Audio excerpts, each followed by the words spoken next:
ఫ్యాన్లు అంటమ్మా.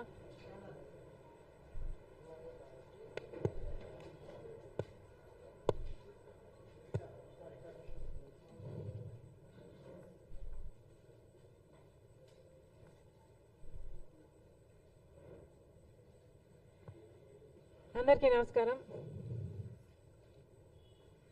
ఆంధ్ర రాష్ట్రంలో గత వారం రోజులుగా వర్షాలు సృష్టిస్తున్న బీభత్సాన్ని మనం అందరం చూస్తున్నాం.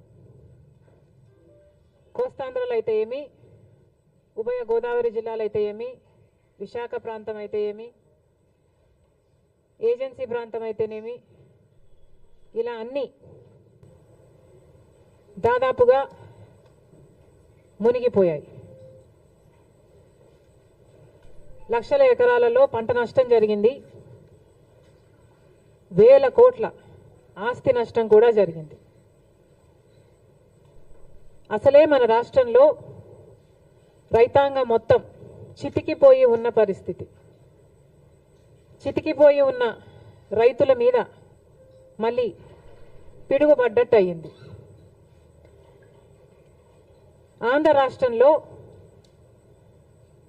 రైతులకు విలువ లేదు, పండించిన పంటకి గిట్టుబాటు ధర లేదు. గత 5 సంవత్సరాలుగా రైతులు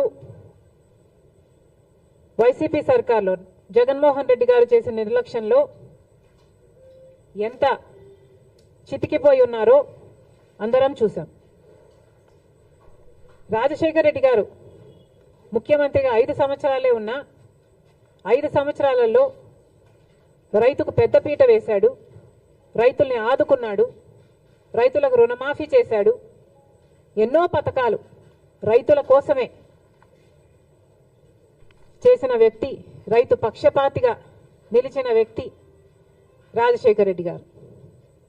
కనీసం రాజశేఖర రెడ్డి గారు మొదలుపెట్టిన జలయజ్ఞం కూడా జగన్మోహన్ రెడ్డి గారు అధికారంలోకి వచ్చిన 6 నెలలకే పూర్తి చేస్తామని చెప్పి కూడా విస్మరించాడు. ఒక జలయజ్ఞంలో కొత్త ప్రాజెక్టులు కట్టడం కాదు కదా, అసలు ఉన్న ప్రాజెక్టులను కూడా కనీసం మెయింటెనెన్స్, కనీసం రిపేర్స్ కూడా చేయకపోతే ఎన్నో ప్రాజెక్టులలో గేట్లు ఊడి కూడా నదులలో తేలడం మేము చూసాం. అయినా సిగ్గనిపించలేదేమో. రైతుల కోసం 3,000 కోట్లతో ధర స్థిరీకరణ నిధి ఏర్పాటు చేస్తామని చెప్పారు. 1 సంవత్సరం కూడా పక్కన పెట్టలేదు. 4,000 కోట్లతో రైతులు పంట నష్టపోతే నష్టపరిహారం కింద పక్కన పెడతామన్నారు. 1 సంవత్సరం కూడా పెట్టలేదు. రాజశేఖర రెడ్డి గారు ఉన్నప్పుడు ఇన్పుట్ సబ్సిడీ అయితేనేమి, లేకపోతే డ్రిప్ మీద సబ్సిడీ అయితేనేమి, యంత్రాల మీద సబ్సిడీ అయితేనేమి, ఇలా ఎన్నో ఇచ్చి ఆదుకుంటే ఏది ఇవ్వకుండా రైతుల్ని ఘోరంగా ముంచేయడం గత 5 సంవత్సరాలుగా. రైతన్నవాడు అసలు ఆంధ్ర రాష్ట్రంలో అప్పే లేని రైతన్నవాడు లేకుండా మిగలకుండా పోయాడు. ఇంత చితికిపోయి ఉన్న రైతుల మీద ఈరోజు మళ్ళీ ఈ వర్షాల భారం. మరి రైతన్నవాడు ఏం చేయాలి? రైతులు ఎలా బతకాలి? ఇప్పుడు ముఖ్యమంత్రిగా చంద్రబాబు గారు ఉన్నారు. కూటమి సర్కార్ అధికారంలో ఉంది. మరి ఇప్పుడు కూడా రైతుల్ని ఆదుకోకపోతే ఆంధ్ర రాష్ట్రంలో అసలు రైతులే మిగలరు. ఇప్పటికే ఒకరోజే 10 సెంటీమీటర్లకు పైగా వర్షాన్ని ఎదుర్కొన్న ప్రాంతాలు ఎన్నో ఉన్నాయి. అసలు చాలా మటుకు రైతులు మళ్ళీ పంట వేసుకోలేని పరిస్థితిలో కూడా ఉన్నారు. అంటే మట్టి పుడుకుపోయి, అంటే వేసిన పంట నష్టపోవడం ఒక ఎత్తు అయితే, మళ్ళీ ఈ వర్షాలు అయిపోయిన తర్వాత పంట వేసుకోలేని పరిస్థితులు కూడా ఎంతో మంది రైతులు ఎదుర్కొంటున్నారు. మరి ఇలాంటి వాళ్ళ పరిస్థితి ఏమిటి? మళ్ళీ చెప్తున్నాం, కూటమి సర్కార్ అధికారంలో ఉంది. చంద్రబాబు గారు ముఖ్యమంత్రిగా ఉన్నారు.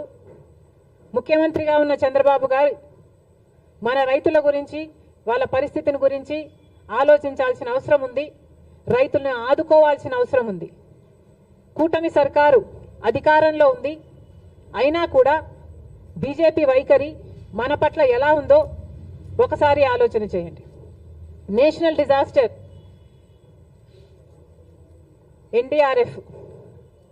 ఎన్డీఆర్ఎఫ్ బలగాలు మన రాష్ట్రాలకి ఎంతమంది వచ్చారు, ఎంతమందిని ఆదుకున్నారు? ఇదే వర్షాలు ఒకవేళ యూపీలోనో గుజరాత్లోనో పడితే అక్కడ ఎంతమంది బలగాలు ఉన్నారు? మన రాష్ట్రం అయితే ఎందుకు ఈ సవతి తల్లి ప్రేమ? ఇంకెన్నాళ్ళు?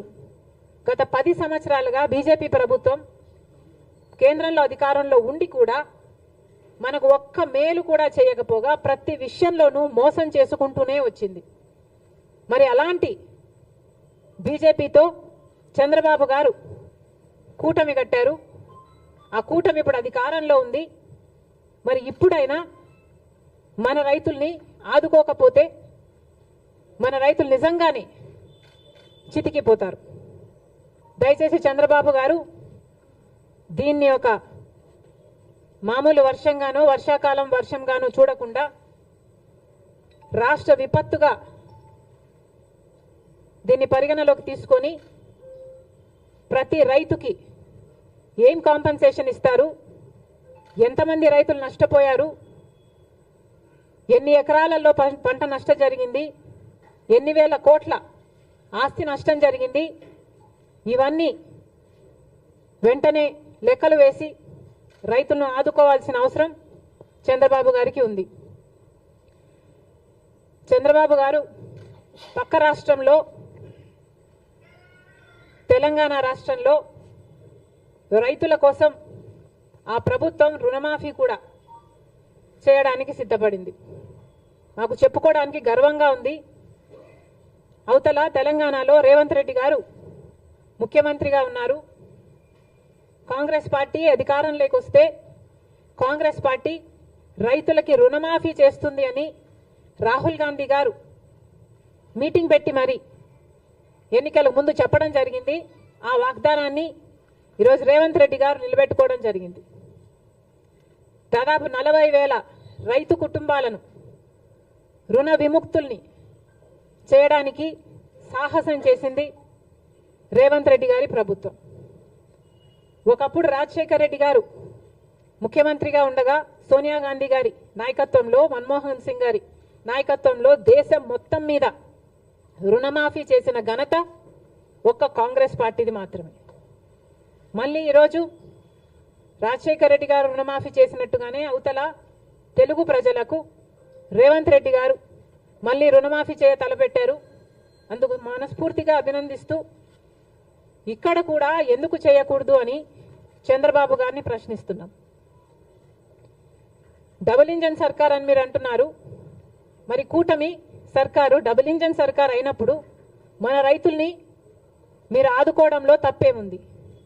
మీ మేనిఫెస్టోలో లేకపోయి ఉండొచ్చు రుణమాఫీ, కానీ మన రైతుల పరిస్థితి ఏమిటో ఒకసారి కళ్ళు తెరిచి చూడాల్సిన అవసరం ఉంది. నిజంగానే మన రైతులు చితికిపోయి ఉన్నారు. అప్పు లేని వాడు లప్పు లేని రైతు లేనే లేడు ఈరోజు ఆంధ్ర రాష్ట్రంలో. ఏ రైతును అడిగినా లక్షలలో అప్పుంది.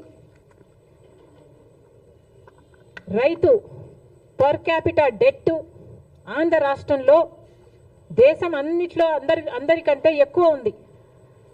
దాదాపు ప్రతి రైతుకి 2,50,000 రూపాయలు అప్పుంది.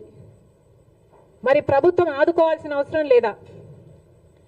ఏ ప్రభుత్వం అయితే ఈరోజు కేంద్రంలో అధికారంలో ఉందో ఆ ప్రభుత్వానికి ఆంధ్ర రాష్ట్రం నుంచి 25 ఎంపీలను, కూటమి ఎంపీలు 21 అయితే వైసీపీ ఎంపీలు 4, మొత్తం 25 మంది బీజేపీకే మద్దతు. అంటే 25 ఎంపీలను బీజేపీ ప్రభుత్వం వాడుకుంటుంది అధికారంలో ఉండడానికి. కానీ ఒక్కసారి కూడా ఒక్క మేలు కూడా గత 10 సంవత్సరాలలో చేసింది లేదు. ఇదే పరిస్థితే కేంద్రంలో ప్రభుత్వంలో ఉండడానికి మన ఎంపీలను వాడుకోవడం తప్ప మనకు ఒక్క మేలు కూడా చేసింది లేదు బీజేపీ. మరి అలాంటి వాళ్ళతో కూటమి కట్టారు చంద్రబాబు గారు. సరే, కడితే కట్టారు, అది మీ ఇష్టం. కానీ మన రైతులకు కూడా రుణమాఫీ చేయాల్సిన అవసరం ఉంది. మీరు వాళ్ళతో మాట్లాడతారో, బుజ్జకిస్తారో, ఒప్పిస్తారో, కొట్లాడతారో, ఏది చేసైనా సరే మన రైతులకు కూడా రుణమాఫీ చేసేటట్టు చంద్రబాబు గారు ప్రయత్నించాలని కాంగ్రెస్ పార్టీ డిమాండ్ చేస్తుంది.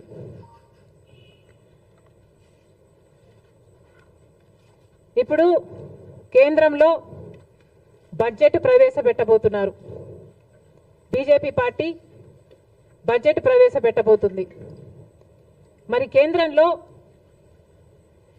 గత 10 సంవత్సరాలుగా బీజేపీ పార్టీ అధికారంలోనే ఉంది. షరా మామూలు అన్నట్టుగా వాళ్ళు ప్రతి సంవత్సరము బడ్జెట్ ప్రవేశపెడుతున్నారు. ఆంధ్ర రాష్ట్రానికి మోసం చేస్తున్నారు. ఒక్క మేలు కూడా ప్రకటించడం లేదు. మనమేమో గుండెలు బాదుకుంటున్నాం. షరా మామూలు అన్నట్టుగా ఇది తయారైంది. గత 10 సంవత్సరాలుగా ఇదే పరిస్థితి. ఈ సంవత్సరం ఏమైనా తేడా ఉంటుందా, మార్పు ఉంటుందా? చంద్రబాబు గారు సమాధానం చెప్పాలి. గత 10 సంవత్సరాలుగా బీజేపీ పార్టీ మనకిచ్చిన హామీలలో ఒక్క హామీ కూడా నెరవేర్చలేదు. మరి ఈ సంవత్సరమైనా, ఇప్పుడైనా, కూటమి కట్టినందుకైనా బీజేపీ పార్టీ కేంద్ర బడ్జెట్లో ఆంధ్ర రాష్ట్రానికి ఏం చేయబోతుంది అని కాంగ్రెస్ పార్టీ ప్రశ్నిస్తుంది. పోలవరం ప్రాజెక్టు తీసుకుంటే, పోలవరం ప్రాజెక్టుకు సంబంధించి మేము డబ్బులు ఇచ్చేసాము అని కేంద్రం చెప్తుంది. మరి ఇంకా ప్రాజెక్టే పూర్తి కాలేదు. ఈ పరిస్థితుల్లోనే మేము ఇచ్చేసాము, డబ్బులు లేవు, ఇయ్యము అని మీరు చెప్తున్నట్ట. అంటే మా పోలవరం పరిస్థితి ఏమిటి? ప్రజలకు క్లారిటీ ఇవ్వాల్సిన అవసరం ఉంది. రాజధాని కథ ఏమిటి? రాజధాని కట్టుకోవాల్సిన అవసరం ఉంది. 2014లో చంద్రబాబు గారు చెప్పిన మాట 50,000 కోట్ల రూపాయలు కావాలి రాజధానికి అని. అదే ఇప్పుడు లెక్కేసుకుంటే కనీసం 1,00,000 కోట్ల రూపాయలైనా అవుతుంది. మరి ఆ లెక్కన మన రాజధాని, మా రాజధాని ఎప్పుడు అవుతుందో, బీజేపీ పార్టీ మీరు డబ్బులు ఎప్పుడు ఇస్తారో కూటమి కట్టినందుకు చంద్రబాబు గారు, బీజేపీ పార్టీ కలిసి సమాధానం ఇవ్వాల్సిన అవసరం ఉంది. వైజాగ్ స్టీల్కు సంబంధించి గత ప్రభుత్వం, వైసీపీ ప్రభుత్వం అయితే మాకేమి సంబంధమే లేదు, ప్రైవేటైజ్ అయితే అయిపోనియండి అన్నట్టుగా వ్యవహరించారు. అసలు మా దగ్గర డబ్బులు లేవు అని ఎలక్షన్ క్యాంపెయిన్లో జగన్మోహన్ రెడ్డి గారి దగ్గరికి వెళ్ళి అడిగితే ఆయన అన్నారంట, అవునా నష్టాలలో ఉందా అని ఆశ్చర్యపోయాడట. అలాంటి ప్రభుత్వం నుంచి ఇప్పుడు కూటమి ప్రభుత్వం వైజాగ్ స్టీల్ గురించి కొంతమంది ప్రైవేటైజ్ అవుతుందని, కాదని అధికారంలో ఉన్న వాళ్ళే చెప్పి కన్ఫ్యూజ్ చేయగా నిన్న ఇంకొక మంత్రి ప్రైవేటైజ్ చేయబోము అన్నారు. మంచిది సార్, ప్రైవేటైజ్ చేయడానికి వీలు కూడా లేదు, మేమెవరం ఒప్పుకోము. ప్రైవేటైజ్ చేయకపోయినా విశాఖ స్టీల్కు సంబంధించిన క్యాప్టివ్ మైన్స్ సంగతి ఏమిటి? క్యాప్టివ్ మైన్స్ ఏర్పాటు చేయాల్సిన అవసరం ఉంది. విశాఖ స్టీల్స్ నష్టాలలో నడుస్తుంది. కనీసం జీతాలు కూడా ఇచ్చుకోలేని పరిస్థితిలో వాళ్ళు ఉన్నారు. ఎప్పటికప్పుడు డబ్బులు కావాల్సి వచ్చినప్పుడల్లా వాళ్ళ భూమి అమ్ముకొని మరి వాళ్ళ జీతాలు ఇచ్చుకోవాల్సిన పరిస్థితికి అన్ని ప్రభుత్వాలు కలిసి వాళ్ళను దిగజార్చాయి. మరి ఇప్పటికైనా ఈ బడ్జెట్లోనైనా బీజేపీ విశాఖ స్టీల్ను ఆదుకుంటుందా? మన రాష్ట్రానికే కాదు దేశానికే గర్వకారణం విశాఖ స్టీల్. దయచేసి ఆదుకోవాలని చంద్రబాబు గారిని డిమాండ్ చేస్తున్నాం. ఈ బడ్జెట్లోనైనా బీజేపీతో ఆదుకునేలా చేయాలని చంద్రబాబు గారిని డిమాండ్ చేస్తున్నాం. ఇంకో పక్క విశాఖ రైల్వే జోన్కి భూములు ఇవ్వలేదని ఒకసారి బీజేపీ అంటే, భూములు ఇచ్చామని వైసీపీ అంటే, ఇలా ఒకరి మీద ఒకరు టెన్నిస్ బాల్ అన్నట్టు ఇటు నుంచి అటు, అటు నుంచి ఇటు ఆడుకున్నారు 5 సంవత్సరాలు.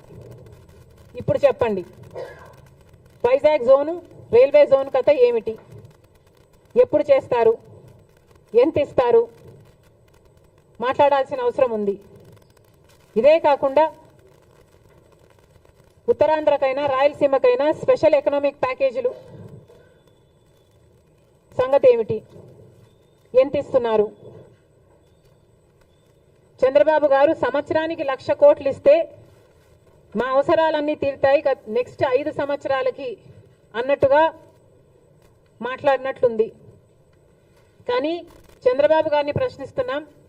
సంవత్సరానికి 1,00,000 కోట్లు అంటే 5 సంవత్సరాలకు 5,00,000 కోట్లు ఇస్తే ఎలా సరిపోతుందో చంద్రబాబు గారు ప్రజలకు వివరించాల్సిన అవసరం ఉంది. ఎందుకంటే కాంగ్రెస్ పార్టీ విభజన రోజున అన్ని హామీలకు మనీ ఈక్వివలెంట్ గా ట్రాన్స్లేట్ అయితే కనీసం 12 నుంచి 15 లక్షల కోట్ల రూపాయలు విలువ చేస్తాయి ఆంధ్ర రాష్ట్ర విభజన హక్కులు హామీలు అన్నీ కలిపి అని ఒక అంచనా వేస్తే చంద్రబాబు గారు మాత్రం సంవత్సరానికి 1,00,000 కోట్లు ఇవ్వండి మేము సర్దుకుంటాం అన్న రీతిలో మాట్లాడడం సబబేనా? మనకు రావాల్సిన డబ్బుల్లో, మన రాష్ట్రానికి రావాల్సిన డబ్బుల్లో ఏ ఒక్క రూపాయి అయినా మనం ఎందుకు పోగొట్టుకోవాలి? చంద్రబాబు గారు, బీజేపీ సమాధానం చెప్పాలి. స్పెషల్ ఎకనామిక్ ప్యాకేజెస్ కింద మీరు ఎంత ఇస్తున్నారో క్లారిటీ ఇవ్వాల్సిన అవసరం ఉంది ఈ బడ్జెట్లో. కడప స్టీల్ ఫ్యాక్టరీ ఇంకా మొదలే కాలేదు, ఎడారిలాగా ఉంది ఆ ప్రాంతం. మరి మీరు డబ్బులు ఇవ్వాలి. బీజేపీ పార్టీ బడ్జెట్లో ఏం కేటాయిస్తుందో దానికి కూడా క్లారిటీ ఇవ్వాలి. బీజేపీ పార్టీ ఇవన్నీ ఆంధ్ర రాష్ట్రానికి సంబంధించిన ఇవన్నీ ఒక ఎత్తైతే, ఇక ప్రతిసారి చెట్టెక్కే బేతాళుడిలాగా ప్రత్యేక హోదా గత 10 సంవత్సరాలుగా గొంతు చించుకొని అరిచిన ప్రత్యేక హోదా అని బీజేపీ పార్టీ పట్టించుకోవటం లేదు. ఒకప్పుడు ఇదే ప్రత్యేక హోదా కోసం చంద్రబాబు గారు బీజేపీ పార్టీని విమర్శించి మట్టి తీసుకొచ్చారు, మా నోట్లో మట్టి కొట్టిపోయారు అని వ్యతిరేకించాడు. మరి అదే ప్రత్యేక హోదా గురించి మాట్లాడుతున్నాం. చంద్రబాబు గారు ప్రత్యేక హోదా గురించి ఏం చేయబోతున్నారో క్లారిటీ ఇవ్వండి. ప్రత్యేక హోదా లేకపోతే ఆంధ్ర రాష్ట్రానికి ఊపిరే లేనట్టు. ప్రత్యేక హోదా వస్తేనే మన బిడ్డల భవిష్యత్తు బాగుపడుతుంది. గత 10 సంవత్సరాలుగా చూసాము, మనకు ప్రత్యేక హోదా లేదు. ఈ ప్రత్యేక హోదా లేకపోవడం వల్ల కనీసం పట్టుమని కొత్తవి 10 పరిశ్రమలు కూడా రాలేదు ఆంధ్ర రాష్ట్రానికి. మరి ఇలాగే పోతే ఆంధ్ర రాష్ట్ర బిడ్డల భవిష్యత్తు ఏమైతుందో అందరూ ఆలోచించాల్సిన అవసరం ఉంది. ప్రత్యేక హోదా వస్తేనే మనకు రాయితీలు వస్తాయి, ట్యాక్స్ బెనిఫిట్స్ వస్తాయి, సబ్సిడీస్ వస్తాయి. ప్రత్యేక హోదా ఇచ్చిన రాష్ట్రాలలో వేల కొద్ది పరిశ్రమలు వచ్చాయి. మరి ఇవన్నీ రావాలి, జరగాలి అంటే ప్రత్యేక హోదా మనకు అవసరం. అలాంటి ప్రత్యేక హోదా కోసం ఏం చేస్తున్నారో, ప్రత్యేక హోదా కనీసం బీహార్ మాకు ప్రత్యేక హోదా కావాలి అని వాళ్ళ మీద ఒత్తిడి తెస్తుంది అని వింటున్నాం. కానీ టీడీపీ మాత్రం ప్రత్యేక హోదా మనకు అవసరమే లేదన్నట్టుగా మాట్లాడకుండా పోవడం చాలా దురదృష్టకరం, చాలా అన్యాయం. దయచేసి ప్రత్యేక హోదా కోసం కొట్లాడాల్సిన అవసరం ఉంది. మన ఎంపీలను వాడుకొని ఈరోజు బీజేపీ పార్టీ అధికారంలో ఉంది కాబట్టి మన రాష్ట్రానికి ప్రత్యేక హోదా తెచ్చే బాధ్యత చంద్రబాబు గారి మీద ఉంది. ఏ మోడీ గారైతే తిరుపతికి వచ్చి 5 సంవత్సరాలు కాదు 10 సంవత్సరాల ప్రత్యేక హోదా ఇస్తాను అని మాట ఇచ్చారో ఆ మాటని ఇప్పటికైనా నిలబెట్టుకోవాల్సిన అవసరం ఉంది అని కాంగ్రెస్ పార్టీ డిమాండ్ చేస్తుంది. ప్రత్యేక హోదా కోసం కాంగ్రెస్ పార్టీ డిమాండ్ చేస్తూనే ఉంటుంది. ఎందాకైనా కొట్లాడడానికి మేము సిద్ధం. ప్రత్యేక హోదాను మేము మర్చిపోనివ్వం. ప్రత్యేక హోదా ఆంధ్ర రాష్ట్రానికి ఊపిరి లాంటిదని మరొకసారి ఆంధ్ర రాష్ట్ర ప్రజలందరికీ మాటిస్తున్నాం. ప్రత్యేక హోదా కోసం కాంగ్రెస్ పార్టీ కొట్లాడుతూనే ఉంటుంది. Thank you.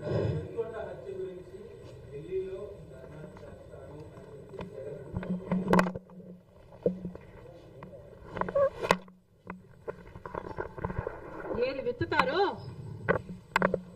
అదే కోస్తారు అని అంటారు. మరి జగన్మోహన్ రెడ్డి గారు హత్య రాజకీయాలు చేశారు. గొడ్డలి రాజకీయాలు చేశారు.